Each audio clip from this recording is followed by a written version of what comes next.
I have notoriously poor autobiographical memory, but as best I can recall, I was 16 years old when I finished my first novel. It was about a boy who shrinks as he gets older until he finally disappears. I don't remember what it was called anymore. I was in college when I finished my second. I do remember what that one was called, but I'm not going to tell you. I self-published it through a print-on-demand service that thankfully doesn't exist anymore. The only promotion was a series of very orange web banners that ran on Splendid, an online music magazine that paid me to edit reviews. I took the banners in lieu of payment. If anybody read that book today, the shame would probably kill me. But I didn't know for sure that it was bad at the time, and I was so desperate to be a person who wrote books. I've never wanted anything more. I couldn't afford to worry about whether I was good enough. If the answer was no, that might not make me want it any less, but it would make the whole thing hurt that much more. This is Library Pizza, a podcast about reading. I'm Mike Meginnis. I wrote my third novel in college. It was called Goliath in Heaven. It was about a Florida swamp giant being tortured in a city that hung from a single hot air balloon. It was briefly represented by an agent who had no serious plans to help me get it published, but who enjoyed the novelty of representing somebody so young and stupid. I also wrote my fourth novel in college. It was called Alaska. It was about someone who worried me. I also wrote my fifth novel in college. I don't remember anymore what it was called. It was a mystery about detectives who investigated snuff movies. The central mystery was who had filmed their murder of a unicorn. I wrote my sixth novel in grad school. It was called Fat Man and Little Boy, and it was about the adventures of the atom bombs the United States dropped on Japan, reincarnated as brothers. Somehow I did publish this one. My editor on that book was Buzz Poole, who at the time ran Black Balloon Publishing, which would later become Catapult, which would later be perhaps best known as the home of the Perception Box. I don't know that I believe anymore that Fat Man and Little Boy should have been published, that it was good enough, or that I was either, but I am forever grateful to Buzz for his editorial interventions and improvements which did so much to hide my weakness. I wanted for some time to catch up with Buzz, now the co-founder of Sandorf Passage, a non-profit independent publisher that serves as home to writing inspired by both conflict zones and the dangers of complacency, with a particular focus on the former Yugoslavia and its neighbors. In short, they publish literature in translation, which has increasingly become the thing that I love most on earth. I appreciate Buzz taking the time. Buzz and I will see you on the other side of my very dignified theme music, which was made by my partner, Tracy Ray Bowling.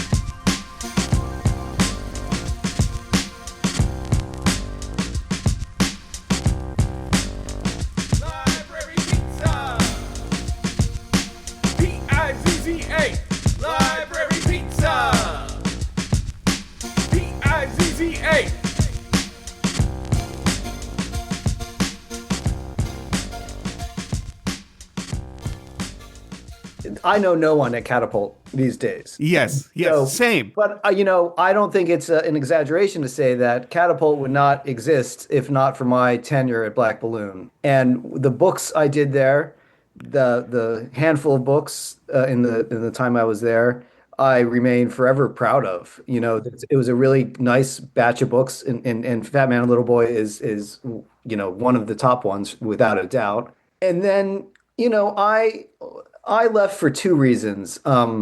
Because Black Balloon and the Elizabeth and Lee were still trying to figure out what it really was, and I didn't feel like I was really, I got to acquire the books I acquired, and that was pretty much my doing without a whole lot of oversight.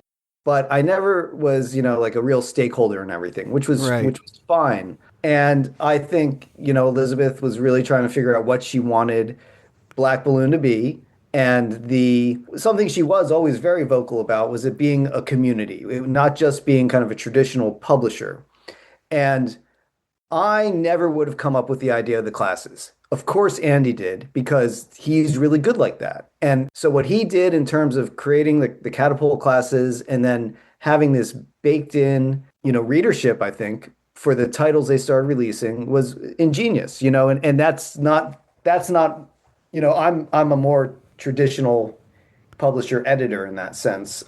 Whereas Andy's Electric Lit Bookshop, like he's just different minds, different heads. So I think it's really cool that I was kind of a bridge builder or like a scaffolding builder or like adder honor, I suppose. And it's great to see that Catapult has become a really formidable indie publisher that does a lot of interesting books, a lot of work in translation. I kind of fell into the job because I'd been at Mark Batty Publisher for over, close to 8 years and was just kind of let go kind of out of the blue. And by virtue of putting the word out about that, here's a great, and this is another, like Rachel Ferschleiser, who I known all those years in New York just from like Housing Works and various indie publishing things, who is still, as far as I know, still at Catapult as their like marketing director or VP or, I don't know what her title is, but she got my email about getting laid off all these years ago. And she said, oh, I think I know someone who needs your help. There's someone who's trying to,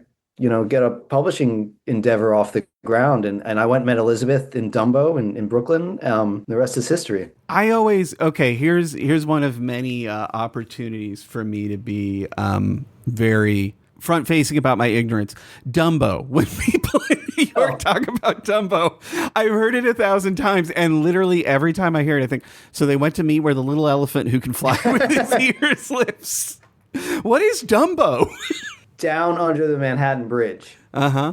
And there's a really much, I mean, even pre-social media, it was photographed a lot, but certainly it's all over social media. And there's a view of like a cobblestone street and, beautiful brick buildings, narrow street, and people standing with their back to the East River and Manhattan and the Manhattan Bridge there. And that's it. But it was a place that was kind of like forgotten about for a lot of years. And then some co-working spaces, and then there's an enormous amount of development. And like everything else, like most other places in New York, it's prohibitively expensive. And I think it's basically celebrities and oligarchs that live there now.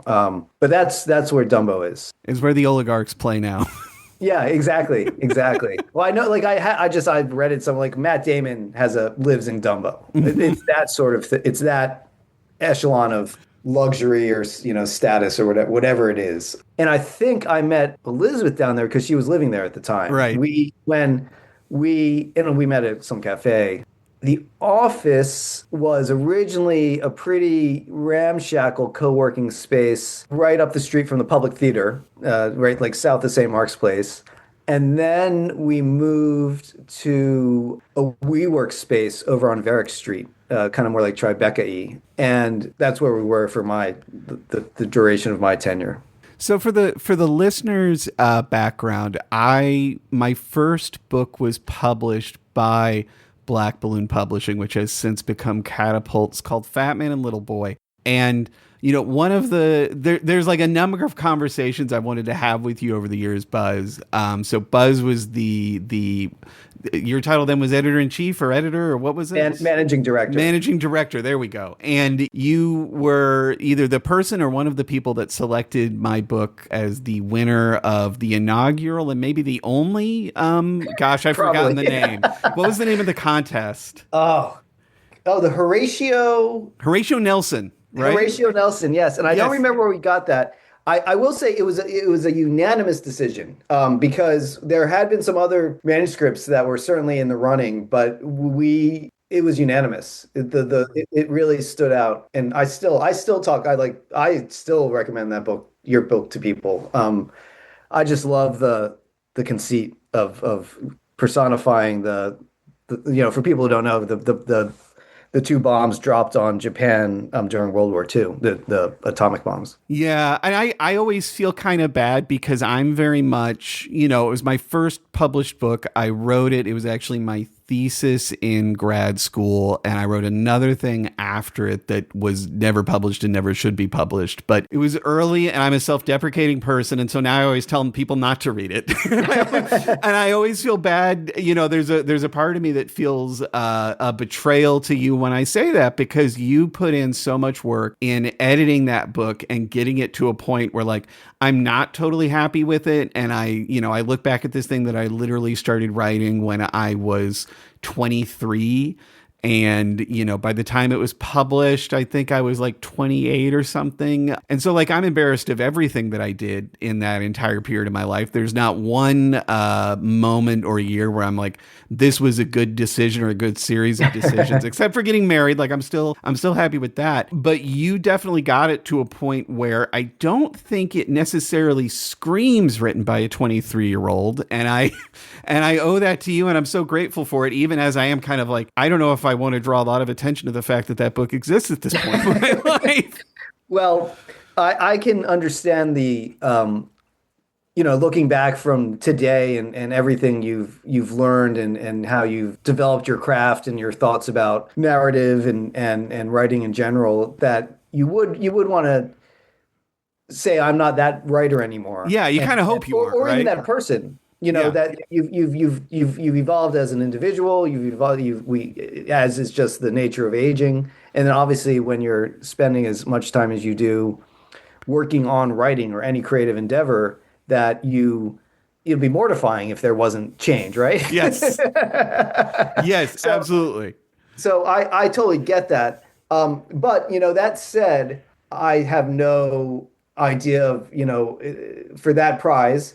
I can't tell you anything about the other, submissions, who wrote them, how old they were, where they're coming from. But what I can tell you is that it stood apart from everything. And it stood apart in a way from even stuff that I was seeing at that time, and even today still, from agents or much more established authors, is, it wasn't, a lonely writer trying to write a novel. And it was so imaginative and smart, and really getting at something about why people can be so awful to one another, and taking it and making these two brothers, these two bombs as brother, or reinventing them as brothers. I love it. And I can sit, and I like, to this day, I can sit in like whether it's in France on the farm, or it's when they're kind of crawling out of the ashes, or even when they get to Hollywood or LA, like there are just so many. I think it is it's a singular book. And I've never read anything else like it. Thank you. I'm really bad with praise. So I'll just say thank you. I mean, if nothing else, the thing that I do take pride in with that book and with my work in general is I'm absolutely willing to make a mistake. And I think that is necessary to writing weird things in that way, right? The willingness to be embarrassed and do some weird stuff that doesn't quite work out. Like it is, I think it is important to me in my work that I do things that I can later be ashamed by. You have to do that to get some of the really weird, interesting stuff, right? Like I've always looked for embarrassment in my work. Like I've always tried to find what do I feel weird telling other people I'm thinking about right now, because that's and then going probably for what it. I should be and, focusing on. I there's a lot of popular, not even popular, highly literary praised fiction these days that to me, for all its attributes, is a little too tidy. It's a little too a little too neat, and it saddens me a bit. It's not. And then I think of someone like William T. Vollmann, who is like the sloppiest of sloppy, and yet he's made this incredible career of basically being able to do whatever the hell he wants, and in getting away with it. And I've read, I'm not a crazy Vollmann head, but I've read enough of it to know, with my editor cap on, being like, why didn't they get rid of these 400 pages? But, it's because he's uncompromising, and he's, I guess you win a National Book Award or Pulitzer. Yeah. Well, and so there is something I really like about that a little messiness, just a little, and that's actually something that really draws me to so much of work in translation, especially kind of on the eastern fringes of Europe, is that publishing isn't a bottom line business. And so manuscripts are not, there's good and bad that comes with this, but they're not getting the kind of editorial rigor that they do here, UK, and certainly France and Germany.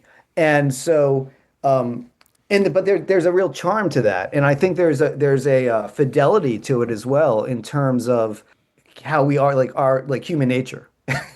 Well, I mean, part of what's so funny to me about that editorial rigor, and like, I'm going to say some things that might sound like I'm, verbally subtweeting particular people or something. I'm genuinely not, because I've had an okay experience with this, but I've seen this at the edges as someone who was like, I had, my last book, there was like some thought that maybe it could have some commercial success and reach, and there were discussions that were made that were had in terms of like, how should we adjust this in light of that possibility? And we didn't end up doing that much in that regard. And I'm happy with how those conversations went, but you can see them with other people where they have higher expectations, where they really do feel like we need this to go in a particular way. We needed this to go to certain places. We need this to be read by certain people and used in certain ways. And the thing that always kind of cracks me up about that is they'll talk about like, well, I really think that the ending needs to be changed in this way. For commercial reasons, I think we need to change this about how it all wraps up. And to me, as a as a person who works in publishing and a person who like knows readers, the end of the book has nothing to do with anything because no one gets that far, right? Like, we do all this stuff. We do all these things in our immaculate professionalism, right? In our attempt to be good stewards that cannot possibly affect the sales of almost anything that we do it to, because like, there's really nothing you can do to trick people into buying this stuff to begin with, for the most part. But the stuff that you could do, like, almost is irrelevant to what's in the book, because the sales happen totally apart from that. And it's so weird that we have this like really professionalized, like really, we're all going to roll up our sleeves and get into the text, and we're going to carefully massage it so it's like ready for prime time, when it's like nothing we do inside the book has any effect on any of that stuff. It's true.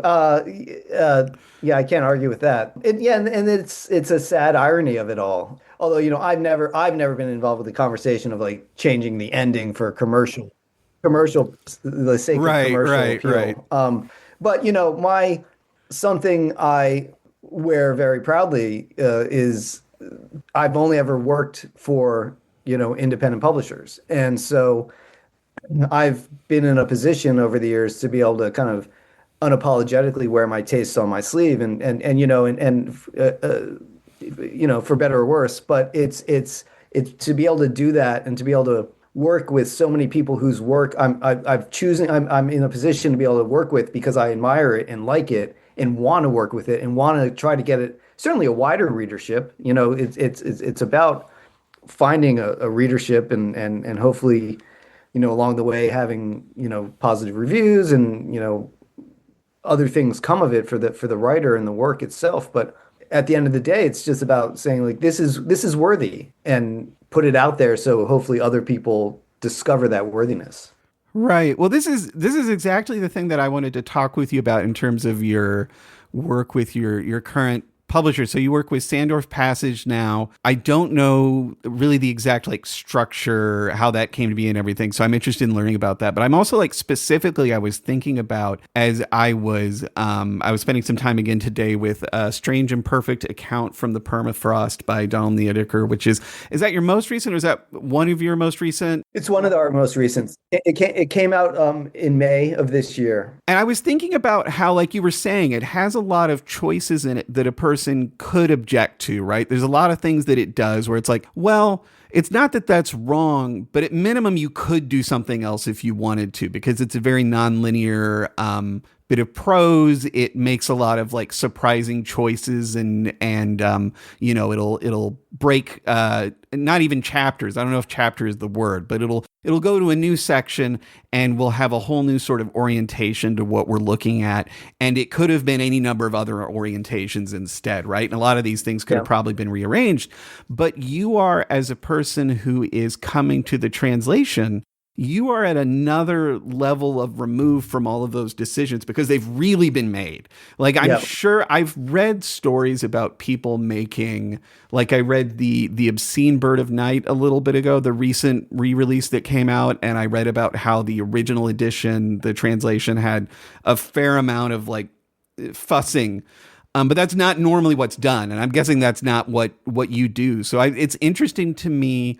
I was just curious, like, what your feeling is about that relationship of, like, you're coming to this thing, and like you said, you're deciding if it's worthy, and if it is, that's kind of it, right? Like, there's not that much more tinkering you can really do with it.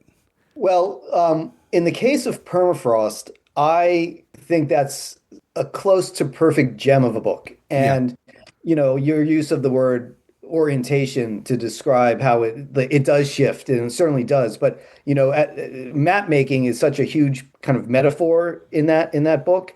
And so it's almost as if, like, you're with it for a while, and then the map you've been consulting is put aside, and a new map is put down. And and the idea that the human ego is such that it can think and understands the world by looking at drawing, like, squiggly lines on a piece of paper. So that's what's going on there. And in the case of Permafrost, which won a really big Dutch prize, right?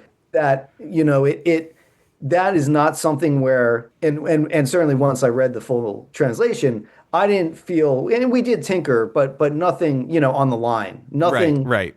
Nothing dramatic. But as I said earlier, when you're dealing with certain authors or certain parts of the world where publishing, there's still so much Ministry of Culture kind of money floating around that the author is kind of like, the muse speaks, here's my book, and they kind of typeset it, and it's on to the next thing.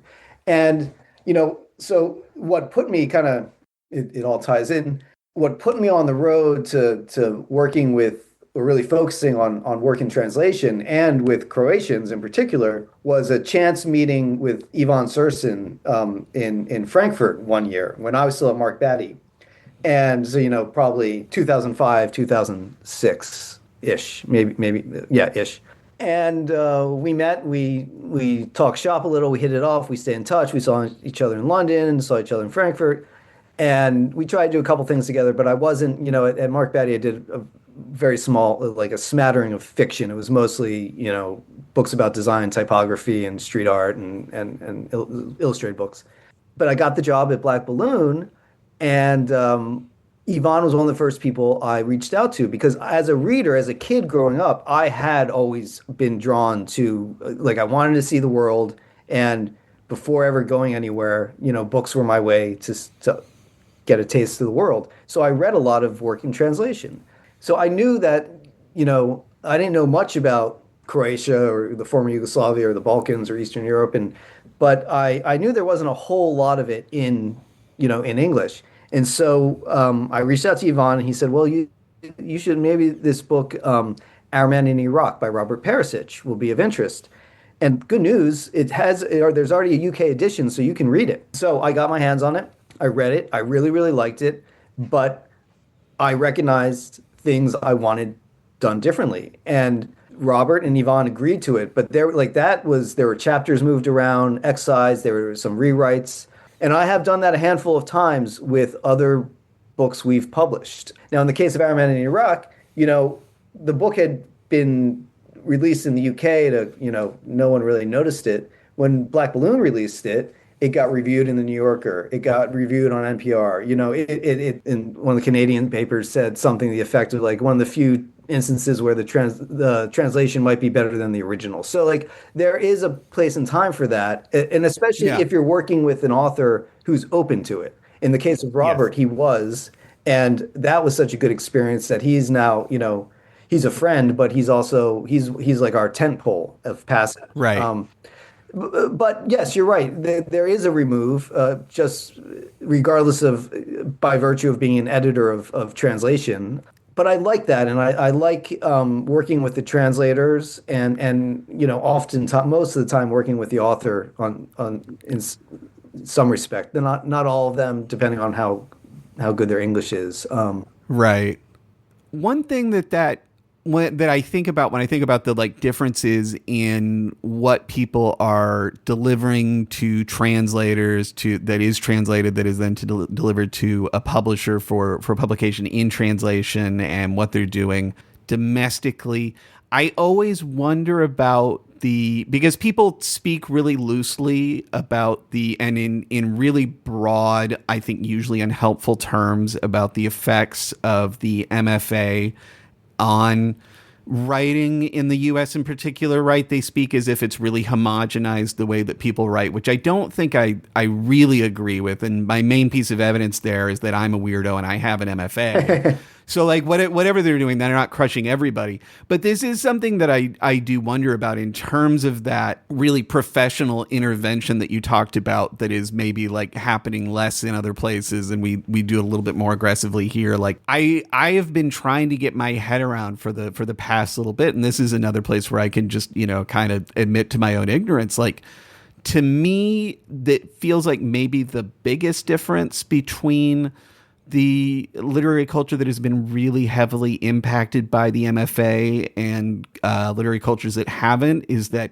here in the US, at least, there's such an emphasis on revision, right? There's an ideology about it. There's like, you haven't even started writing until you've written the book. You've like put it in a drawer. You've forgotten what you wrote. You've started it over again. You've done the whole thing like half from memory. And then you have to go back again and start refining that. And then you're kind of in the neighborhood where you might be producing something that's worth reading. And that's like very much the sort of like hardworking craftsman view here, where like it's a lot like whittling or making something out of stone, right? And it feels to me like that is not the approach so much in other places that the MFA hasn't fastened onto and reshaped so much. But I'm not sure how right I am about that distinction. Do you think that's a big part of it, like revision in particular? Yeah, I do think so. I mean, certainly people revise but it's not, I think it's probably driven by the author's own sense of perfection and their sense of intent. And I don't think, I think it will often though kind of end there and like the editor will not necessarily be the one driving that, so Right. it might be, you might go through a couple drafts until you get to the point where you want to share it with your editor. Agents are becoming more and more of a thing all over the world. So maybe, showing to the agent. But here, as I'm sure agents tend to be editors in their own way and are often, giving notes before, putting something out on submission. Not only giving notes, but like expecting rewrites. And Yeah. and I don't think that happens at all with agents, at least the ones I've dealt with. Yeah. But I really do think it's twofold. It cannot be. So the MFA thing here, I think the greatest value of it is that someone pursuing an MFA is making it a point to carve out time for them to better improve, explore their craft. And that's valid. And that's awesome. And if you're in a position to do that, whether it's at a competitive, competitive program or some online thing, but you're taking the time to say, I want to read and spend time writing and really focus on this, even if I have a full-time job, I'm raising a family, I'm doing whatever, and that's great because in Europe and in South America and in Asia, there's still money to be gotten from these federal entities that give you that time, that pay you for this time. I know a guy who I never remember the name of it. One of the real famous residencies in Berlin, they put you up for a year, everything's covered, and you get a stipend that this guy went back to Zagreb and bought an apartment with, or put a down payment. Wow. Like you are paid to explore. You are paid to be creative and which of course the meaning of that is that there's still value in the creative endeavor in the act of creation, whether you're writing a novel, poetry, making films, painting, whatever. And we don't have that here. And even pre current administration, the NEA and they were nice, but there wasn't that much money and in the grand scheme of things. Yeah. Everybody I knew would apply for the NEA basically every year. I honestly never got around to it. And it was, for the same reason that everybody else doesn't like feel like getting around to it, even if they do, which is like, I didn't think it was going to work out for me, but yeah, it's much more even before they ruined it, which now it's it's not even, it's not anything. You wouldn't take it if they tried to give it to you because now it's just funding for the, patriotism or whatever. But even before, it was more like something that we all enjoyed the idea that it existed, but I don't know that I've ever known someone who got it. I certainly didn't know them when they got it. Mm-hmm. I mean, I've known some translators who've gotten grants, and they're nice grants. I'm not saying they weren't nice, but just like back to your question, I don't think anyone should think of writing fiction as a commercial pursuit. No. Right?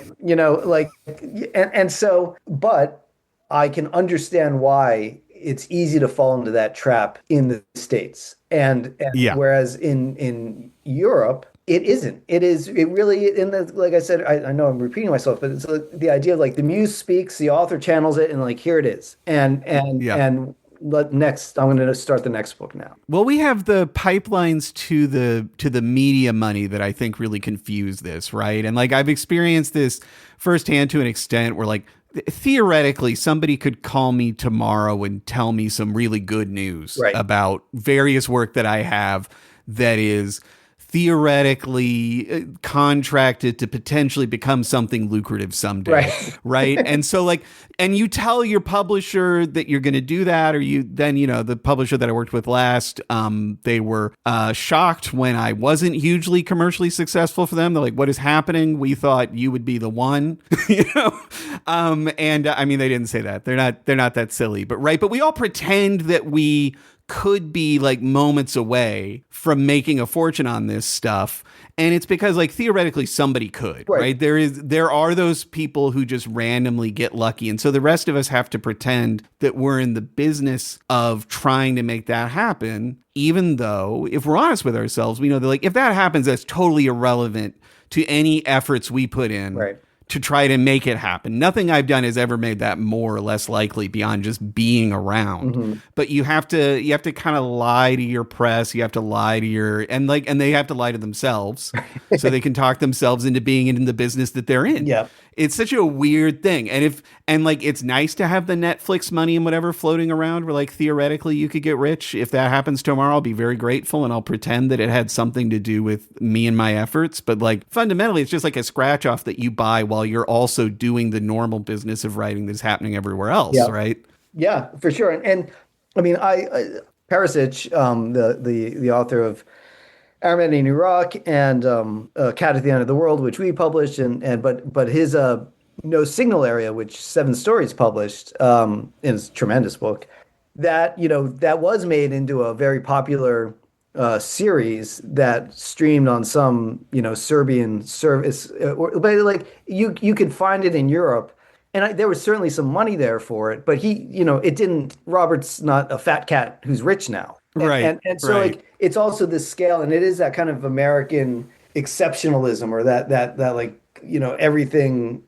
It's really like real like generational wealth from lightning striking or something. And so I think and I do think that streaming and the internet and all of us carrying the world in our pocket has that American kind of like consumer media dynamic has infiltrated a great deal of the rest of the world. And so, the idea of selling film rights or video game rights or whatever it is, like that's something that I think everyone kind of thinks about it on some level, but I don't see it shaping, or like giving any shape to, contemporary Croatian letters or right. But that could change over time. But, I know a couple where we have this book coming out in January, She Who Remains by Rene Karabas. It's a Bulgarian author writing about an Albanian sworn virgin.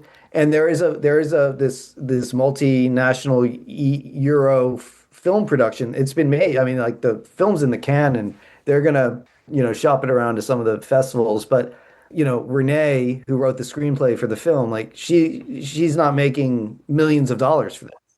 Right. And now if it got into one big festival and that could change, but again, that's not why she wrote this book, and I guarantee you she didn't write it thinking about the film rights. What has been some of the other so you've got this region in particular that you're interested in with Sandorf that that's been kind of your focus. What have been like the really exciting surprises? What have been a couple of books that you found that even once you'd identified like this is kind of going to be our lane, they were still like real shocks to you to be reading them? And like I'd like to hear you talk about that experience of that moment of like, oh, this is going to be one of them, right? Like this is going to be one of the things that we put out and I'm really excited about. Cause like I've been thinking about how like for me that moment of, oh, thank God this is good. this is working is like, that is the most addictive thing about being on the publishing side of things. When I've done editorial work, it's been that moment of discovering like that something is speaking to you in a way, and that like the work is of a quality where like it is going to like my experience has been I usually know like a couple pages in, right? Like it's usually really easy to identify the thing that is working when you find it. But I've also been thinking about how like, I feel like it's a little bit underrated the extent to which that's just what reading is, right? It's the experience of you're reading a book and all of a sudden you're like, you know what? Actually, I am going to finish this book. I am going to get to the end. I'm not going to just put this down and forget about it. And how that's always an exciting discovery too. But like, what are a couple that you found in your current work that have really hit for you? Because we're doing about 6 titles a year, they're all worthy to me. They have to be. If there's just 6. I mean, there's a really limited number of slots. And talk about no one getting rich. No one is getting rich over here. But so Permafrost, Strange and Perfect Account from the Permafrost was pitched to me by the translator Jonathan Reeder, who's someone I'd worked with in the past, and I like him and trust him. And he gave me a pretty short sample, but between his enthusiasm and the quality of the sample, we moved on it. And when he delivered that manuscript, I was just delighted because it's the story is about a failed Arctic expedition trying to find the Northeast Passage, where the narrator dies on the ice and becomes a sentient part of the landscape, and then riffs on the next 400 years of history. It is a gorgeous climate change novel. It is an incredible exploration of human hubris. And there's a musicality to it that Jonathan captures from Niedekker's prose. That book, was just recently, the Washington Post named it one of the 50 notable novels of the year. A lot of booksellers have gotten really excited about it. It was reviewed in the Wall Street Journal. That book has done very well for us, and it's amazing book. Another book from this year as well that was really exciting to me was Martina Vidaić's Bedbugs, which had won the 2023 European Union Prize for Literature. When I saw that news come through, I immediately kind of started looking into it. And what I really appreciated about that is that so much because the disintegration of Yugoslavia is still very it's still a relatively fresh wound. That was happening in the early 90s. So much of the fiction and the poetry from that region is still contending with that. And it's understandable. And I get it. And it's what drew me to it. That when I first read Armenia in Iraq, it was amazing for me to be reading a contemporary who had war in his backyard. As Americans, there's always been war going on in our lives, but it's always over there. It's never here. Right. And so that was just something that I found, more compelling than the lonely writer trying to write. With Martina's book, with Bedbugs, the war is nowhere to be seen. And it's saying, here's a fresh, strong feminist voice exploring what it means to be Croatian today, and not in relation to the war, not looking back over her shoulder the whole time, but being in the present and looking forward. And that is, very, very exciting. I am so familiar with Robert Perišić's work, and although Passage didn't exist when No Signal Area was published by Seven Stories, but I was really involved with that, shaping up that manuscript before it got to Seven Stories to Dan. And having read Armenia in Iraq, and having read Robert's story collection, Horror and Huge Expenses, which Passage did publish, those are all stories about the war. Those stories do rely on the experience of having lived through the war. A Cat at the End of the World is such a beautiful book about a runaway slave in ancient Syracuse who befriends a cat. And it's this just incredible meditation on human behavior and why we think we can control the world. And and in contrast to that kind of that intrinsic drive is a cat, which of course even domestic cats are essentially wild animals running around your house. And so that book is really something special, and it is one of our most successful titles. And right there, along with The Case of Jem, which is another Bulgarian book, a historical fiction written by Vera Mutafchieva and translated by Angela Rodel, who is Georgi Gospodal's translator for all the books that Norton releases, and all the International Booker Prize winning, or the Time Shelter translator. And that book's incredible because it's a 15th century historical fiction about Jem Sultan, his father dying, and Jem and his brother getting into a power struggle about the direction of the Ottoman Empire, and Venice and the Vatican trying to stem the spread of the Ottoman Empire and using Jem as a chess piece to do that. It's 600 pages. It's delivered as a court of history. So each speaker is speaking to you, the reader. They're as if they are on the witness stand. Mutafchieva is dead, but she was considered, still is considered the foremost Ottoman expert in Bulgaria ever had, and I think in much of Europe. But she really wrote a book that is is right up there with anything from the 20th century world literature canon. It was Ivan's idea to do that in English. It had never been published in English before. And he got that right because people really took to that book, and it got great reviews. It was shortlisted for the U.S. Republic of Consciousness Prize, which is a great prize that's spearheaded by independent booksellers. And that's a long-winded answer to your question, but that is one where I was a little because I'm not normally a historical fiction person, and I read some samples, and I knew I'd worked with Angela at Black Balloon. We had done Nine Rabbits by Virginia Zahariva, so I had a relationship with Angela already. But the samples, it kind of read like historical fiction, and I thought, is this really right for passage?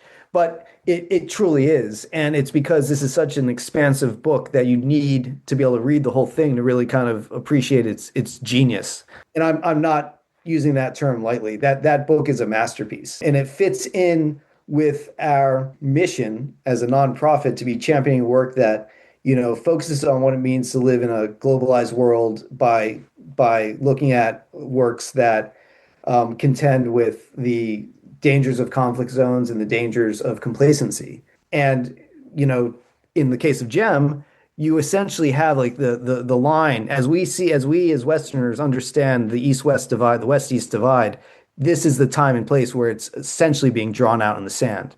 So that book is so relevant. It's also this subversive queer novel because Jem and one of the primary characters, Sadi, who's a poet, they're lovers at one point, and that's a great book. That's a masterpiece. And that's that and Cat were two books where as soon as I really got into them, I kind of goosebumps. But Underground Barbie from earlier this year by Masha Kolonovic, another Croatian book, a really incredible book about kids living through the war and using Barbies and their kind of off-brand dolls and toys to kind of shield themselves out of the realities of what was happening.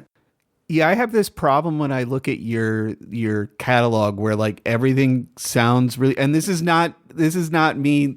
I'm saying this. It sounds like kiss-assery. It's genuinely not. It all just sounds so interesting. It sounds so good. I like this podcast has become in its brief time, it's become a Magda Szabo fan cast.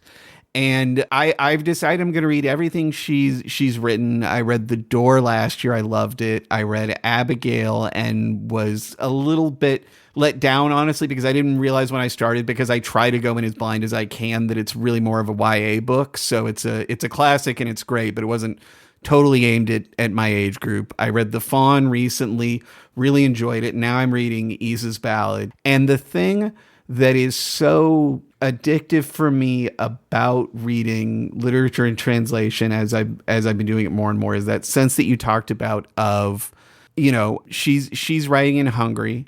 she probably can't, in the moments that she's writing those books, write with 100% explicitness about everything that's going on. But also, like, there's no point in even trying, because the weight of it is so massive that the audience that she's writing for is going to feel it in every word, right? Like you said, it's just present.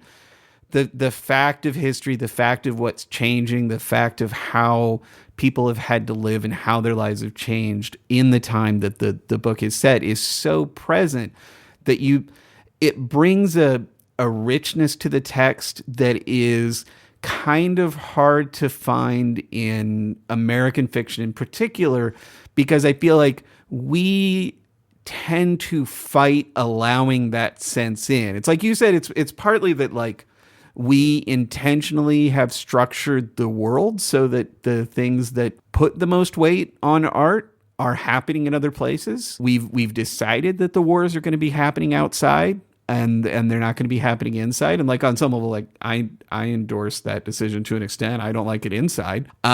So I can't say I wish that we had it here, but, like, there is that sense of, it is just a richness that I find to be pretty rare in American writing right now, because of that, because of the ability to be at that remove, the ability to not let history and not let what's happening currently weigh too much on the prose. I mean, and part of that too is, like, we're in a rough spot in that regard, because I've talked about this to a few people recently, like the fact that most of the, like, really the things that are happening right now that are going to be written down and they're going to be read about in 50, 100 years are so shitty and uninteresting.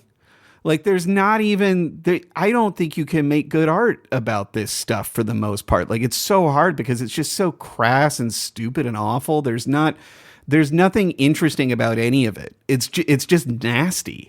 So I think that's part of it too. That is part of my recent, like, desire to really just be reading in translation as much as I can. And a lot of the stuff that I'm reading is from other times, is because, like, what's happening right now is so unexciting to read about, so unexciting to write about. It's so pointless. It's pointless, you know? and all completely awful. predictable. You know, there's no surprise in it. And Yeah.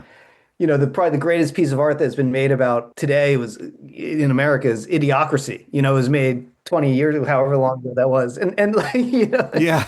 it's yeah. So I agree with that. I think also, and maybe just got like a slightly different tack on what you're saying is we as a country, we are in our infancy when you like Hungary or you like, you know, thinking about like when you drive around Zagreb and you can point like that was from the Habsburg Empire, and like this is Ottoman, and like, you know, these kind of crossroads of history where there are remnants of it everywhere. And so you have a broader sense of history, and in that maybe it just gives you a different kind of set of goggles to look at what's going on today and how to kind of process it or, you know, work through it. But I certainly find reading about people in places outside of America far more interesting than reading about,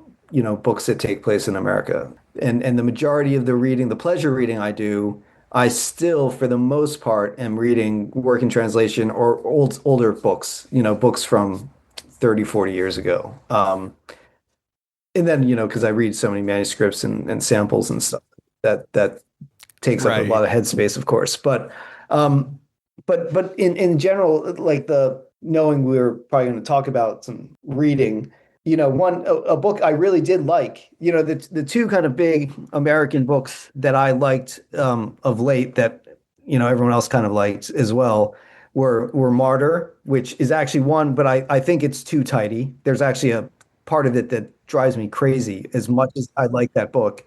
But I won't lay down any spoilers.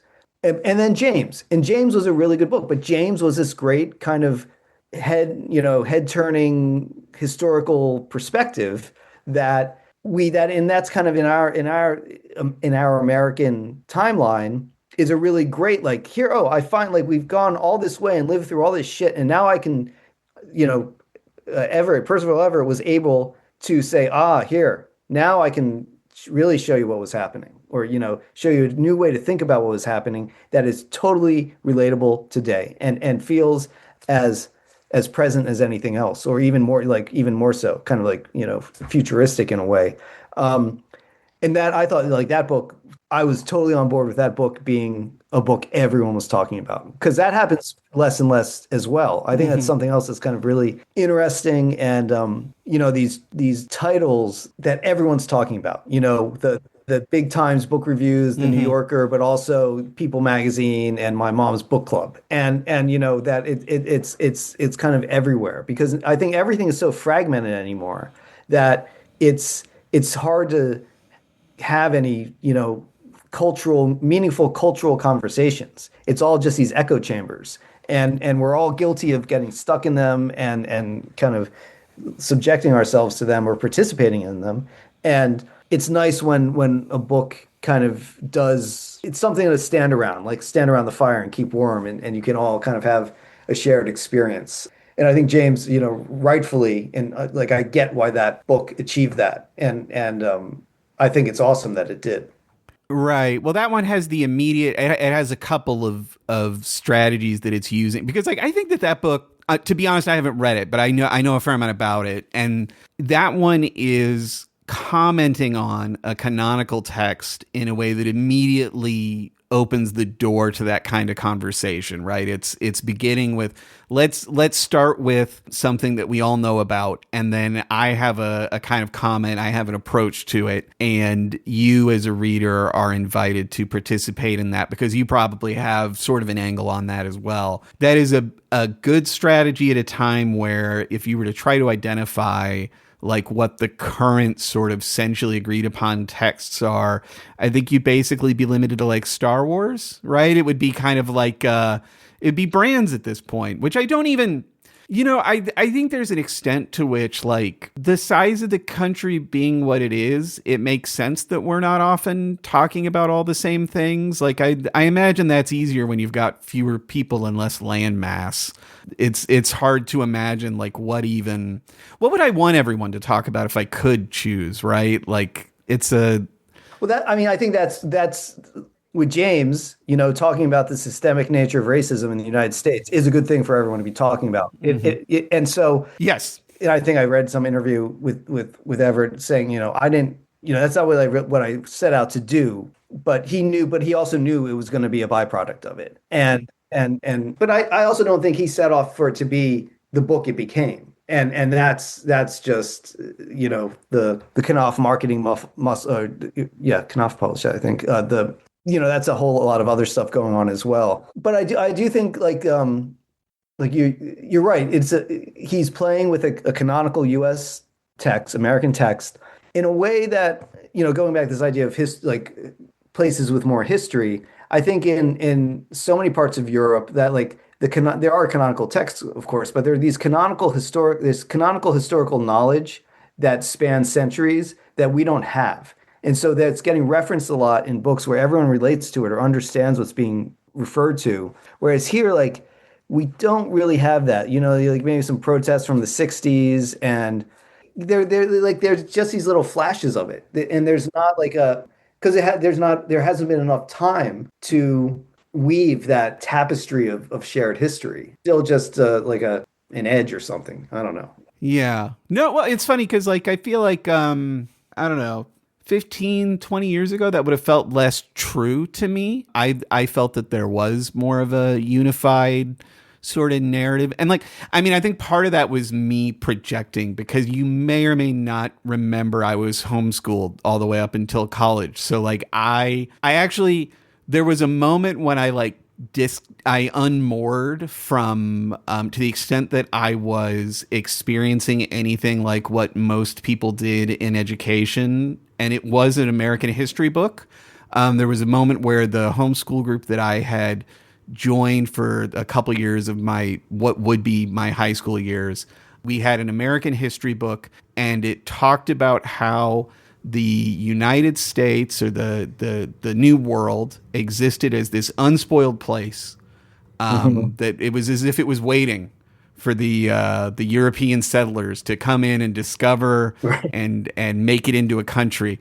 And I told my mom, like, I'm not going to read this shit. Like, this is so offensive and awful. But like, I think like when I was a kid, there was maybe more of a sense that like people knew that wasn't right, but there was a willingness to kind of go along and treat that sort of thing as the collective narrative that has since, like, I don't know what they tell kids anymore. Because, like, I feel like whatever they tell them, it has to be still basically in that shape, but everyone involved must be kind of going through them. Like, no one believes it now, right? Like, no, well, I mean, I've got a seventh grader and a third grader, and they do here in Maine talk about like indigenous lands much more, like, and that is kind of everything is prefaced by the fact that these are stolen lands. And so even just that notion alone, which was completely foreign to me growing up, the Native Americans were, the Indians at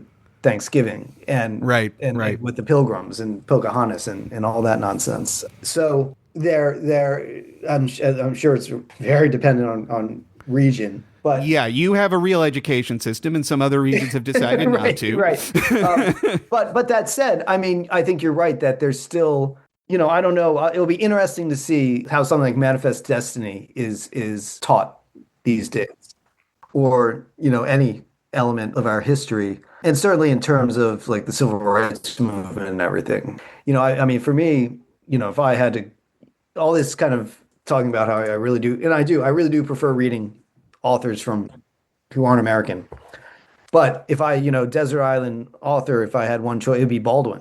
And that's, I love seeing how much love he gets these days. I was at a New York holiday media party years ago, talking to a very prominent editor, writer guy, and pitching a Baldwin thing based on like I have a master's in English, and I'd written my thesis about Giovanni's Room. And he's like, our readers don't care about Baldwin. And, and I think about that more than I should probably. But, talk about someone who got it and who had the power to tell, like, speak truth to power, but also to make people understand these differences and see it not from, to really kind of embody the marginal and those people who had been marginalized, even if they were a majority. And I think he is just the bee's knees when it comes to like thinking about what it means to be an American and how to think about this country and our place in the world. Yeah. There's no like graceful transition for this, but it's occurred to me that one of the very few obligations that the format of this podcast imposes on me is to talk about what I'm reading. But what I'm reading doesn't have a clean transition. But I feel that I should talk about it. Yeah. So the thing that I had like 8 minutes of it left. I've been listening to it as an audiobook, and I finished it this morning before getting on the Zoom with you. After I listened to like 3 hours of it yesterday while I was driving around and stuff. Do you know CJ Cherryh at all? I don't. She is a science fiction writer who I guess is still working. I shouldn't have been surprised that this was the case, but I associate her so strongly with when I was a kid, my mom read a lot of science fiction, and some of it was pretty iffy. I think she would agree. You got your Heinleins or whatever, right? But CJ Cherryh was her favorite writer for as far as I can remember for like most of my childhood. And I remember her having these conversations with us where she would talk about how she really loved these books in the Foreigner series. And the book that I just finished is called Foreigner. And then I guess like the series as a whole is also called Foreigner because it depicts the experience of first contact with an alien species, of interacting with an alien civilization in a more, I don't know if realistic is the word I would use, but I think that probably was how she would talk about it. Like they just felt like actual aliens, right? Versus like Star Trek, where everybody is like basically a human with a funny thing glued to their face or whatever, right? Or right. They're blue. So a listener to this podcast asked after a recent episode whether I read C.J. Cherryh, and I was like, I never got around to it. And I always meant to because of the way that my mom talked about it. But it was when I was like 9 or 10 or whatever, and she was reading it. It was definitely, a little ambitious for me. They're thick, intimidating books. So the basic idea is that the main character is he's basically a diplomat. He's like the one human that hangs out with this alien species on a planet. Like hundreds of years ago or something, human spaceship was flying to a new planet, I assume, to settle it. And they got thrown off course, and they ended up in a situation where they're like, well, okay, we're going to have to coexist with these aliens called the Atavi on this planet. And they ended up, there's, it's a small number of humans. It's a whole planet full of these other people. And so the aliens end up almost killing them pretty early on. There's a war where they almost just wipe the humans out. And then they come to an arrangement where the humans are going to be giving them technology to help them both get by and improve and, gradually develop things like travel by rail. Eventually they're going to do space travel. That's probably coming soon. And so the whole book, the one that I just finished, is just about the main character being confused because there are these massive cultural differences between the aliens and the humans that they can't really get past, right? Like they are like Star Trek aliens in that they are weirdly, almost suspiciously biologically similar. They've got two legs, 2 arms, similar number of fingers. I don't know how many for sure. Faces that you would recognize as faces. They speak a language that the humans can speak, but the main character keeps accidentally offending them, and he doesn't know why. He doesn't know what he's doing, and he's the best person in the universe at understanding these aliens. He is the human that is most qualified, and he's still lost. So that's been like the last 20 hours of audiobook listening I've been doing. It's just this guy in the future hanging out with aliens and thinking like, why are they so mad at me? I'm trying to be friends with them and I can't figure out how to be friends with them. And it's because they don't have the concept of friendship quite in the way that we do. Like there's a scene where the main character pretty early on, he's trying to explain to this alien that he's good colleagues with, like, man, it hurt my feelings when you disappeared and you didn't tell me what you were doing. That was really painful for me. And the guy is like, I have no idea why that would be hurtful. And he's trying to tell him, I like you. He's trying to tell him, you're my friend and I care about you.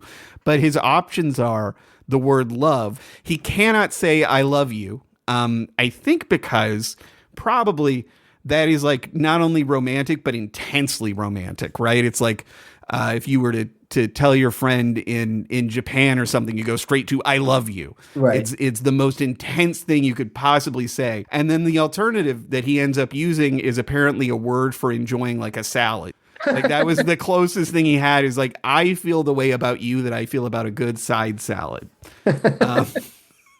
So I've been really enjoying it. I think I probably want to read all of these, assuming they stay good, but there are like, she's still writing them. They're still coming out with these things, which is a thing about the world of like science fiction that is like both, I'm jealous of it and I don't totally understand it, right? Like it's really hard for me to imagine writing a book and then being like, and I'm going to do it again. Yeah. And I'll see you next year. But at the same time, like what a blessing to write a book and be like, and I know what I'm doing next year. Yeah. Going to be more of this. I said earlier that, writing should never be thought of as a commercial pursuit, but that's, and that those sorts of series do lend themselves to that, where you really have, but I even think those authors, like, it's their vision. And so yeah. they're doing this true world building, and all novelists are engaging in world building, but it's usually a very finite world. And these series that have created, and then they're like predecessors to the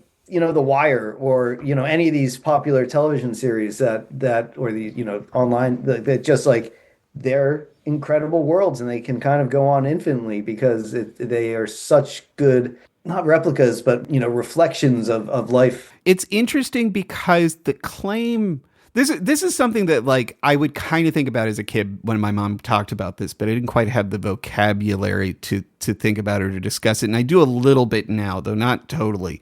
there's a claim that is made by science fiction of this kind that is, I think, like fundamentally disingenuous, but also aspirational, right? Because like what my mom loved about these books, and what I think if I were to look into it, I suspect the writer would say that this is the idea, because it's kind of sideways pitched in the text that this is the goal, that like we're not talking about humans, we are talking about aliens. We're trying to imagine something that can't happen, or at least likely won't happen in our lifetime, which is the experience of interacting with a totally alien intelligence, right? And like, so there's a way in which it wants to more or less explicitly reject the kind of thing you're talking about, right? It wants to say, no, I'm not a mirror for the world as it exists. I'm not a way of thinking about what's happening now necessarily. Although I imagine the writer would say, like, yes, it is also that. But like its highest aspiration is to tell us something that can't be a reflection of what's happening in the real world, because it is, again, it's about this alien intelligence. It's about this unknowable thing.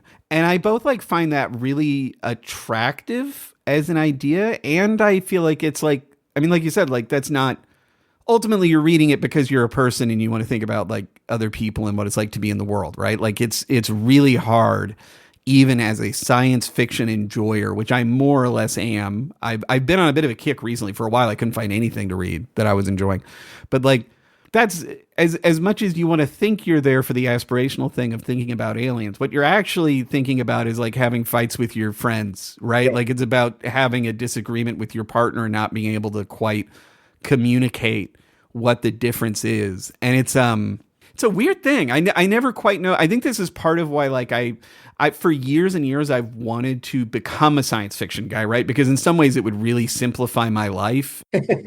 Like when we were trying and struggling to sell my last book, there was a period where it was like, should we just decide you're a science fiction writer? And my agent was like, I've never sold science fiction. I don't quite know the market. I don't know what to do there. And I'm like, I don't either. And we ultimately decided I wasn't. But like, I think part of the reason I've never made that transition to writing things that are more explicitly science fiction is I do feel really confused about just like what that goal is for that reason, right? Like, what am I trying to do something that is alien to people? Am I trying to imagine something other, or is it just like ultimately I'm just talking about people like everybody else? Well, and I think though by virtue of it being written by a person, it no matter, it can be the most kind of escapist, puffy, like froofy, pulpy story imaginable, or it can be, Samuel Delany, and it's still, it's being written by a person, and so there's on some level you just can't get out of that trap. No, or it's not even a trap. It's just the reality of it, and I think that's okay. And I think it's awesome to not want to, to like these thought experiments and try to create something that is completely other. That's spectacular. But behind the wizard is still a human, Yeah. But that to me that's not a bad thing, because it's better than having AI do it. Yes. Right? Yes. I hadn't planned to ask about that. And I have been, I feel like I have been, for my own convenience, not talking to people about artificial intelligence on this show, because I am so frustrated with the state of the conversation on it. Like, because I mean, like my feeling is that the large language model, the generative AI, the stuff that they use to create things, more or less whole cloth, is basically just a strategy for disciplining labor. I don't think there's anything that interesting about it in and of itself, beyond the fact that it works and they barely understand how, and that's kind of interesting. But I have been maybe more open to it than a lot of people I know with similar like political leanings and similar feelings about its relationship to art, in terms of I don't want it translating my books from presses that publish fiction in translation, right? That's not what I want. But I did, when I worked at the International Writing Program for a couple of years, I was running programs for people in Ukraine. I was running programs for people in Afghanistan. And sometimes it was just so much easier to do the work that I needed to do if I could look at Google Translate and I could just feed an email in there and I could put a thing at the bottom that says, I'm sorry if this is wrong. It was translated, and I'm sorry if I've misunderstood your question. I also used Google Translate for that. And my feeling is like for day-to-day communication and also for subtitling, for things that make accessibility possible, those things are not quite in the same universe as the generative AI. It's not exactly the same technology, but it is related, and the development of these things has been connected, I think. I find them so useful. I really struggle to believe that we shouldn't be using things like that to, the fantasy of the universal translator from Star Trek, right? Like, I want to be able to talk to people from other places, even if I don't have an interpreter. And I want people who can't hear to be able to read transcripts of this podcast made by a robot that are moderately accurate is my experience of them. They're more accurate than you might think. So I have real mixed feelings when it comes to not the generation of stories and not even, again, the generation of translations, because a literary translation is so different. You can do a rough draft in Google Translate maybe, but you're not going to, it's not going to do the work it needs to do. But like, I do feel like there is a lot of utility in that space that I really have trouble rejecting. I'm curious about your relationship to it and like how it has changed the work that you've been doing since you started with Sandorf, because I think that there's been a fair amount of that transition has happened in that window, right? Like a lot of the big changes. I mean, it's incredible how fast it is happening, but that's the 21st century. But the embrace of it is remarkable. Last London Book Fair, I had a meeting with an agent, a foreign agent, and sent me a sample.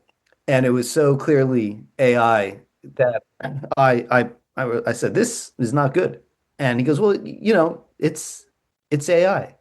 And, and I think his thinking was what you're suggesting, what you're saying, which, and in terms of Google Translate to get a phrase down, the kind of emails you're talking about with people who are not only speaking a different language, but using different alphabets. Right. That is useful, and it is a valid tool, and I'm totally on board with that. But to try to promote the creative work of an author by churning their stuff through there with the thought that hopefully someone will get a real translator deal, like that to me is not good. And then certainly these publishers that are letting all their books be mined to aggregate the generative AI, that to me is not a good thing.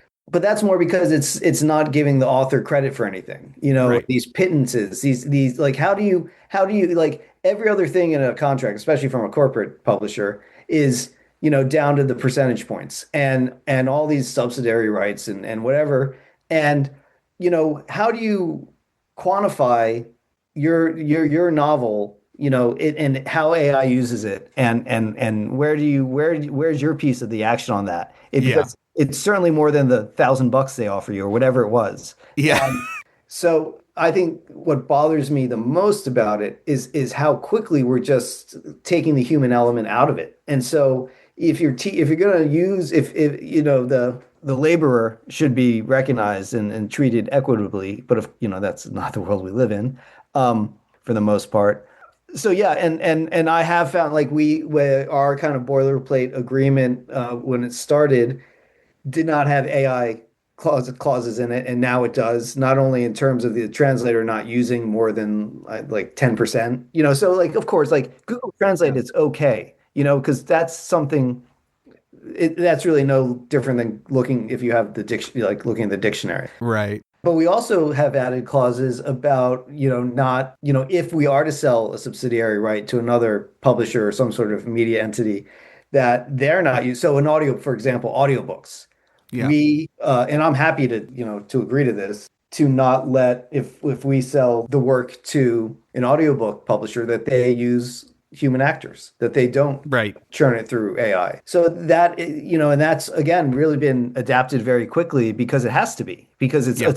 it's all coming at us, like everything, it never stops coming at us. So I'm glad people have been so kind of nimble about trying to make provisions for these realities. But yeah, it really, and you're absolutely right. And we'll in March will be our fifth anniversary. So it really has been right kind of in that time frame of AI just being everywhere.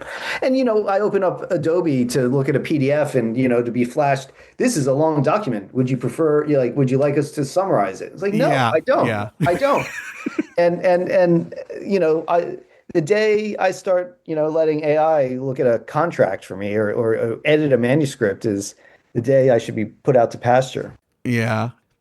I don't worry about AI nearly as much as a lot of people I know, mainly because, like, my feeling, I mean, there's a lot of things that I worry about with it. What I specifically don't worry about with it is it replacing writers of fiction. And the reason that I feel that way is, like, if you look at what it does, my experience has been that because of, like, weirdly, they have to put those like ethical sort of handcuffs on AI to make sure it doesn't just do a bunch of racial slurs to get a reaction, right? Like the way that they behave if they don't have those guardrails is totally nuts. So anything that gets out to us has all these guardrails on it that, or at least is supposed to, and the major ones do. They're not good enough, but one thing that they have to do is structure narratives ethically. So, like, you look at, if you ask an AI to generate a story, it will always give you a 3-act structure during which the second act resolves the problem, and then the third act teaches everyone that the resolution in the second act was correct, right? Like, it's very formulaic, it's very didactic and moralizing, and it just teaches you. And it has to do that because it has to be handcuffed ethically to not act nuts. And so I feel like there's just no universe where the AI has to follow all the rules that it has to follow, and it creates narratives that are not obviously inhuman, right? Like, I don't think it can. I think that the pleasure of reading fiction is so much about thinking about the process that led to the story that you're reading, thinking about the implications, thinking about the history and the culture and the life that went into it. And when you lose those things, it's not just that it isn't fun anymore, it's that it doesn't make any sense. And so, like, I don't worry about AI. Maybe I should, but I don't worry about it, like, getting to a point where it can generate stories that have that sense of history, that sense of, like, I think you have to have lived in a human body to write fiction in the way that people want. Translation is really interesting to me in that regard. This is because when I am reading a translation, and particularly when I get to a part where I can kind of tell from context, like, they must have really heavily reworked this because there's no way that what I'm reading made it. There's wordplay happening here in English, which means that there was other wordplay happening in the original language that it has no, like you said, different alphabet, different language, different origins. There's no way there's a correlation here between what I'm reading and what they had there, other than the correlation that was created by this go-between, right? This person who has embodied experience as a person with this other language, who has embodied experience in my language, and they are finding a way to negotiate, bringing that history, bringing the language, bringing all of that into a thing where, like, I'm not even going to experience the original. I'm experiencing the result of that process.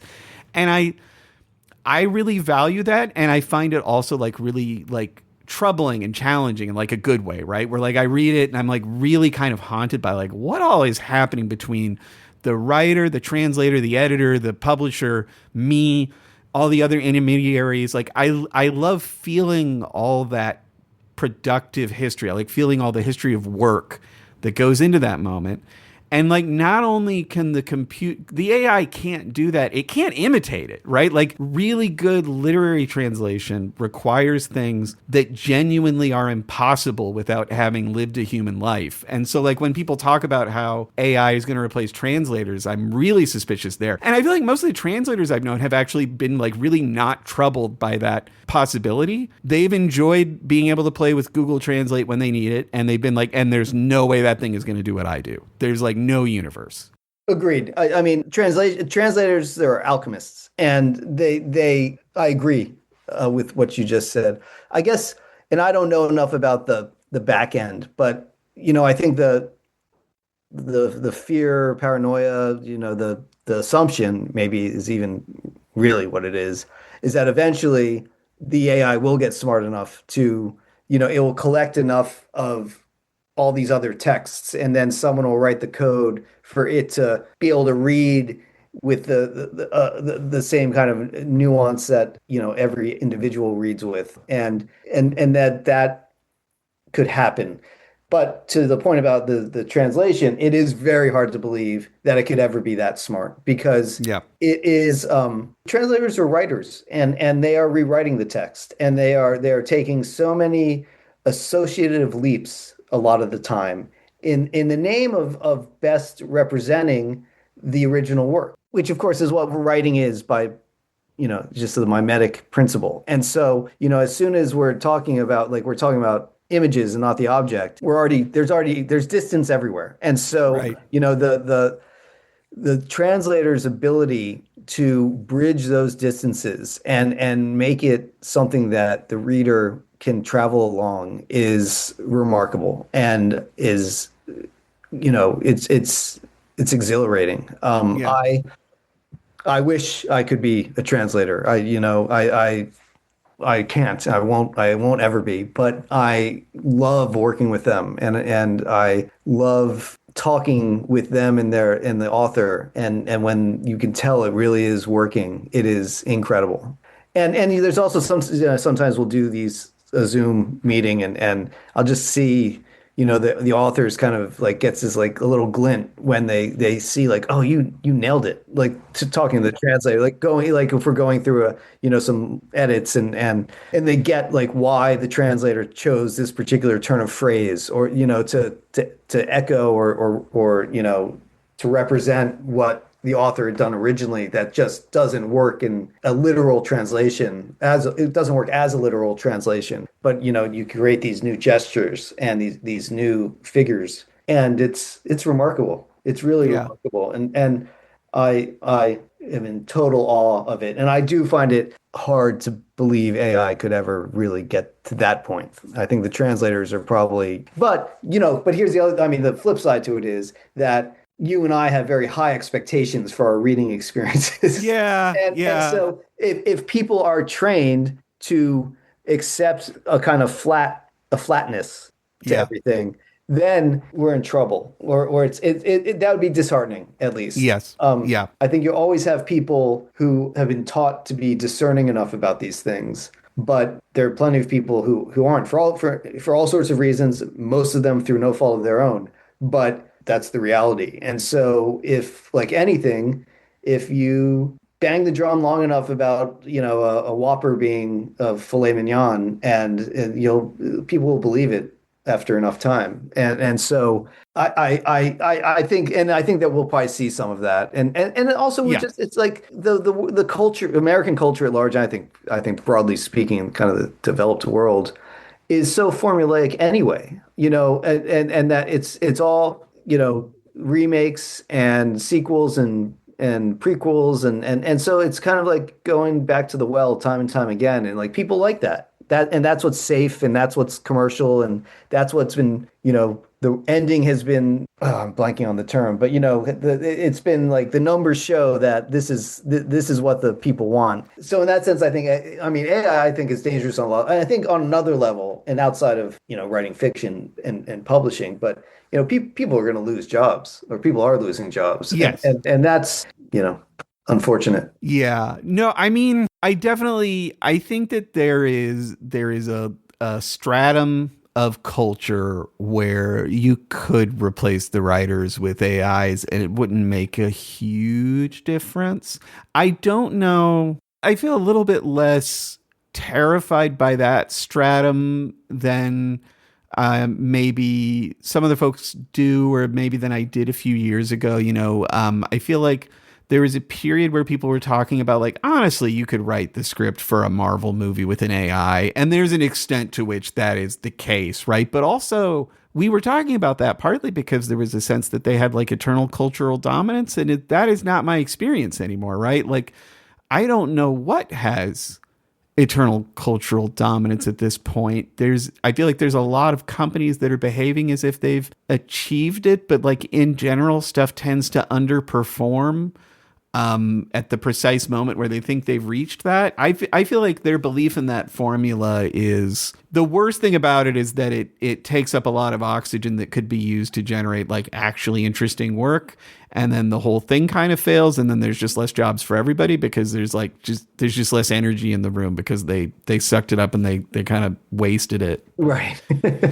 I don't know what it's going to look like in a few years. You know, like I don't know if people are going to wise up that they need to like let more specific things happen or if they're going to keep trying to behave as if they can like formulaically produce, the Marvel movies or whatever it's going to be. And just that'll be culture. Cause I think that was the fear and that was their dream. And I don't think it's happening. I don't think we're actually going to experience that. Well, I hope you're right. And I think for a while, I think they'll keep trying with the same old thing for a bit longer, but as soon as it's clearly not working and as reflected in, revenue and earnings reports, they'll change. But, there is no way to know what the future looks like, which is, reassuring and scary, but keeps things interesting.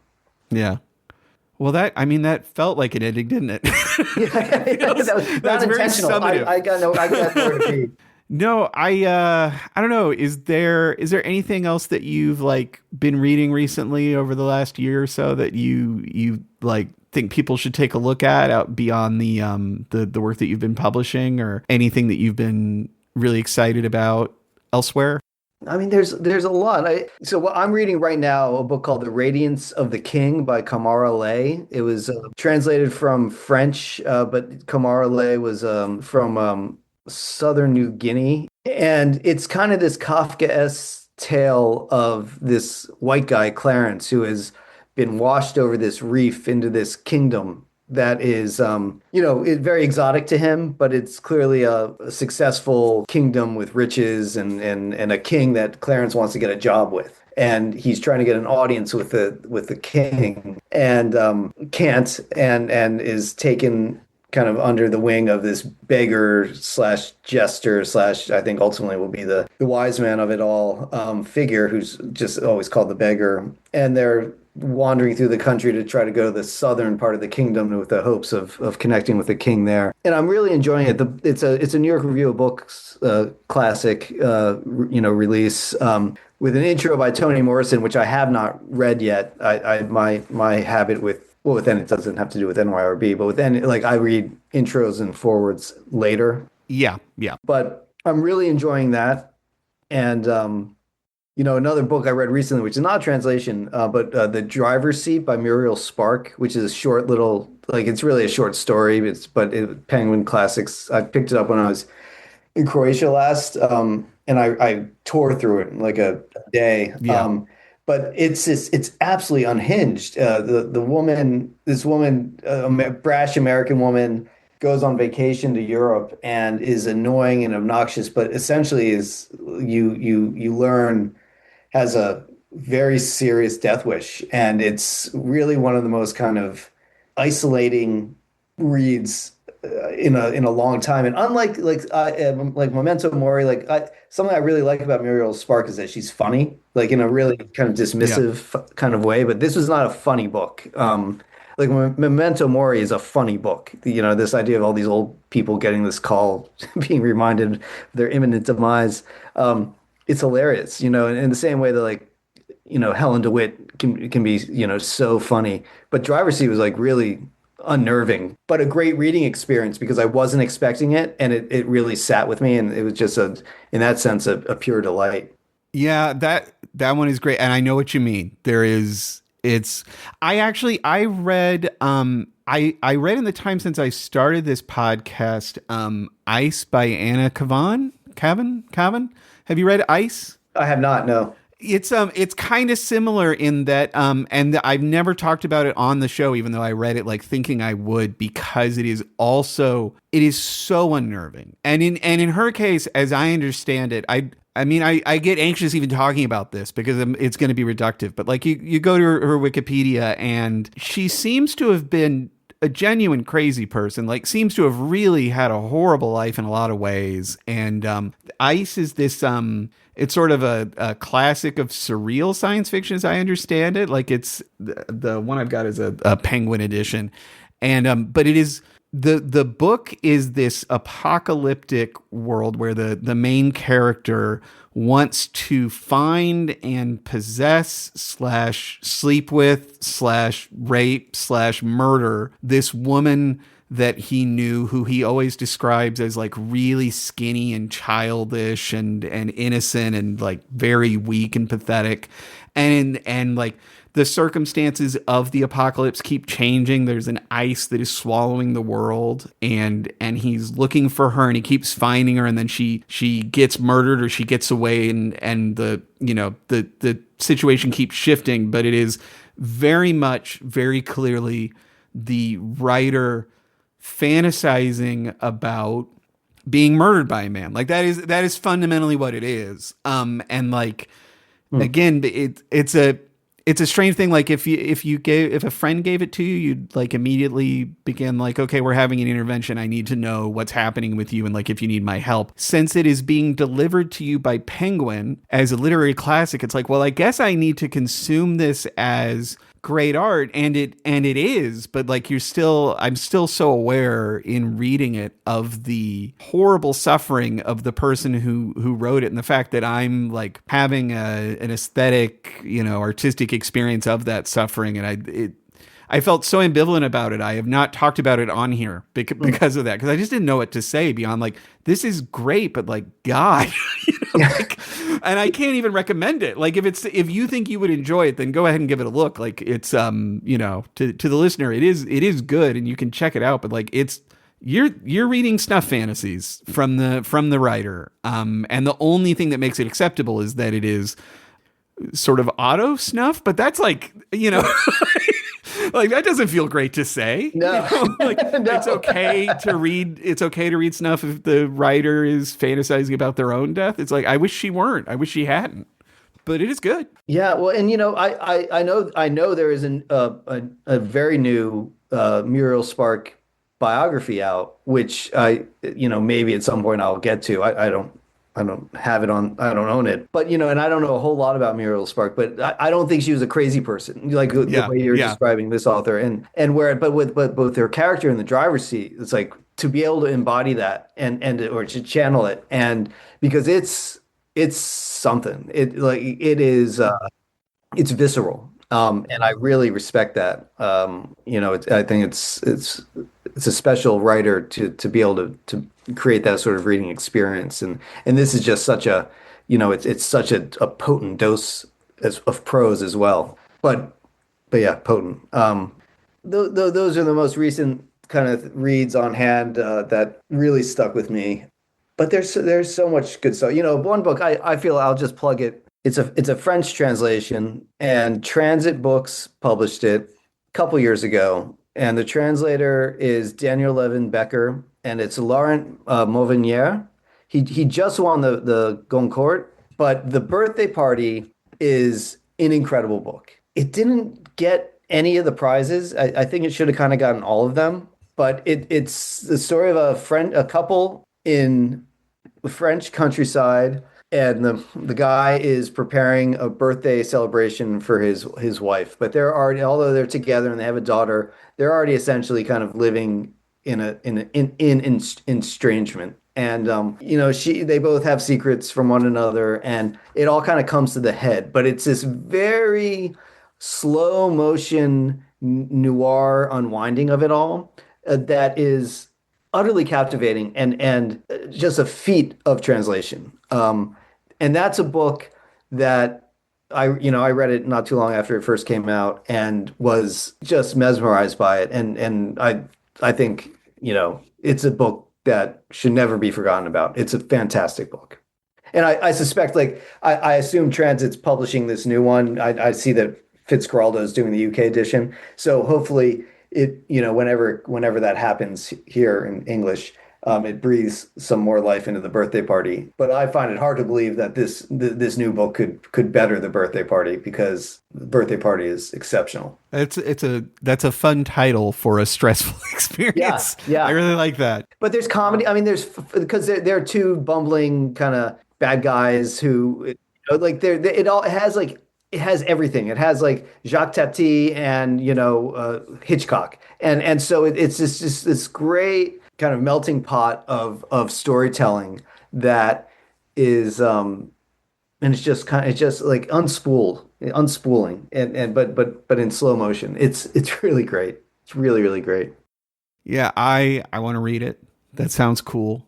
Yeah, I highly recommend that one. I have a traditional question that I ask, and I think I'm wondering if you might be regionally.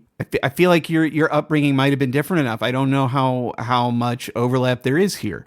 Did you, as a child, ever have a library pizza? Did you earn a personal pan pizza by reading for points in a library reading program? Not a pan pizza, not like a Pizza Hut pan pizza. Yeah. No. Did you ever earn anything by reading for a library? I don't know. I'm sure a pencil or something. I mean, I certainly like my kids do this kind of stuff. Yeah.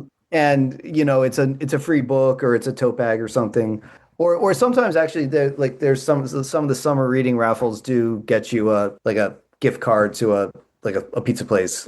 Yeah. I don't know if I don't know if growing up the library went that far with I mean, I don't know if we needed to have such incentives behind reading other than like just go read. Like, reading's fun, just go do it.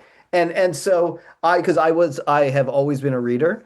So no one really needed to twist my arm to, I didn't need any convincing to read. Well, it hit me after I asked, like, there's probably also a generational element in this, right? I don't honestly know our age gap, but I know it is enough that you were the editor at a place that published me when I was 25 or whatever. So it was different, I'm guessing. Books were like entertainment back then. Yeah. It's better than watching like the bad reception TV that, right. That only had two shows, 3 channels or whatever. So no. I mean, we had Pizza Hut, and I loved a good Pizza Hut lunch buffet, but never. I as far as I can remember, I don't think the library was running Pizza Hut promotions. The Pizza Hut lunch buffet is definitely that is a generational tell. I was like right at the tail end of that. My mom she enjoyed the salad bar at the Pizza Hut buffet. We would get our pizza, she would get her salad, and we were all. And then we transitioned to CC's because pizza ended their buffet, and it was like, well, now we're a CC's family. Yeah, I don't know what CC's is. CC's is garbage pizza. That they will sell you. You can order a box in the normal way, or you can go sit down and for a nominal fee eat as much as you feel like of the bad pizza. But the thing is, I love it. I have in the book that was not published, that I wrote after Fat Man and Little Boy, there was like probably 20,000 words devoted to scenes in CC's Pizzas. Nice. And I keep trying to put it into things, and it keeps not working out. But someday I will have a book that really explores the CC's Pizza experience. It gets mentioned in the one I'm working on now. There's a brief grandma and the main character have a meal while the main character's parents are on a date. They go to a CC's Pizza because they don't know what else to do with themselves. So maybe that'll be the first time it really makes it through to the finish line. Nice. You should have a library have a CC's promotion. Like, yes. Pizza Hut goes under and CC's comes in and saves reading. Right. That would be great. Yeah, I didn't even ask you about the reading to your kids thing. Did you read to them when they were younger? It sounds like they're old enough now. They're probably not like hanging out waiting for you to read to them. My daughter still is the third grader. Okay, cool. Yep. Yeah. And my wife and I, more or less switch on and off switch nights. And it's great. We've been, right now, we're reading The Witches, Roald Dahl, which is fun. And she's old enough she could be reading this on her own. Right. But just the act of reading to her, I still very much enjoy. My son is not, interested in being read to now, but Yeah. that ended, not that long ago. Yeah. And I love reading to them. And my daughter is a voracious reader. My son needs to be incentivized. And it'll be interesting to see if that, as my daughter gets older, if that changes, or, they're just two different personalities in that sense. But it's great. And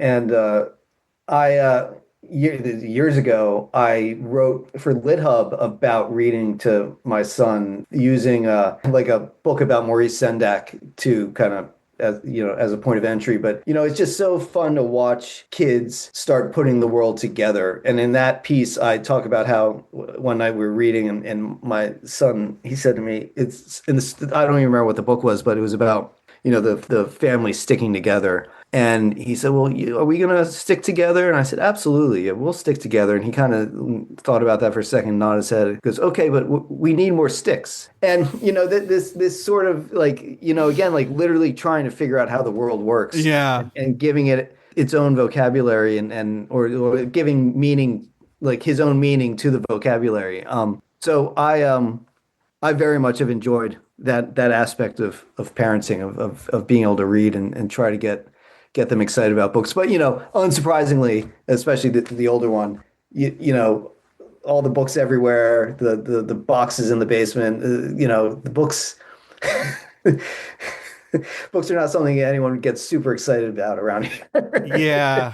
Yeah. It's just like part of the landscape. Yeah. We don't have kids and we won't, so I don't get to read to them, but that makes me, I'm always fascinated to hear about other people's experiences with it. I think it is the thing that I will most regret not having kids because of. It was definitely like the thing for me as a kid that like made it stick for me was the experience of being read to by my parents. And I specifically, the sticks thing reminds me of one of those mysteries that like persisted for kind of a long time for me when I was a kid, which was the main thing I remember them reading to me was the entire like Lion, the Witch, and the Wardrobe series of books, right? Yep. That was like the first big one, and it's the main one I can tell you for sure happened. And in that first book, when she keeps giving, I've forgotten his name. Normally I would know his name, but the worse brother, the witch keeps giving him Turkish Delight. Yep. And for years and years, I was like, what is Turkish Delight? That this kid loves it so much that he's willing to betray his family and fuck everyone over for Turkish Delight. It must be the most amazing candy in the universe. Like, it took me a little while to figure out it was candy. Like that, Yeah. That in and of itself was a little bit of a problem to solve. And then, of course, years later, I think I was like probably a teenager the first time I had it. And like, it's pretty good.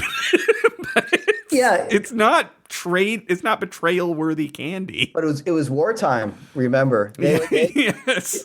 They were living under duress. They've been shipped off from their parents, and although they lived in this big palatial house, it was everything was rationed. So I think it was that the exoticism of that Turkish Delight and something kind of sweet, very chewy. Yeah, I also have very fond memories of being read to as a kid by my folks. So I think it is something that, but I think imparting the kind of wonders of reading, it can be done by anyone to anyone else, as long as someone who needs to hear it is like willing to have an ear open to it. But it is incredible to be encouraged to read, and I think it's one of the most important things we can do as kind of citizens. And whether it's with a kid or with someone you meet or a friend you have that isn't into reading, or doesn't think they're into reading, is to find them that book that they in fact do want to read, and that is the real kind of beauty of it. And there's so many good things to read, and there is something out there for everyone. You just have to kind of wade through it, or be have a good guide, have a good Sherpa. And that's why the best thing you can do, as you say, you can help a friend or loved one remember to read. The second best thing you could do is promote this podcast, because like it's almost as good as reading, right? Being Absolutely. reminded to read every week by your good buddies. Well, thank you so much for talking to me. It's been so fun to reminisce and to hear about what you're working on, and I hope you'll come back and talk to me again about what you've been reading. I'm in the market for a better sign-off. The way that I traditionally end this podcast is I thank my cat Tony, who I don't think has been present at any point during this recording. He's one of 3 cats. I don't know why he gets thanked instead of the others. It happened the first time, and I haven't replaced it. So either if you would like to suggest a better sign off than thank you, Tony, I'd be happy to hear it, or we can thank the cat.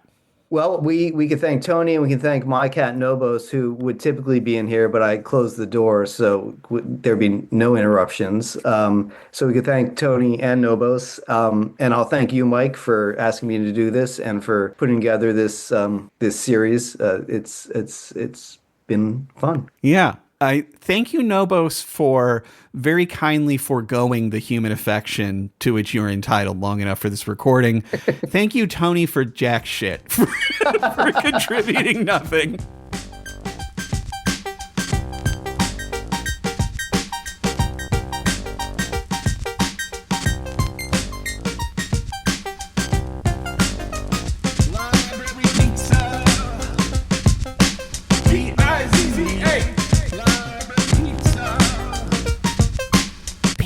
Easy.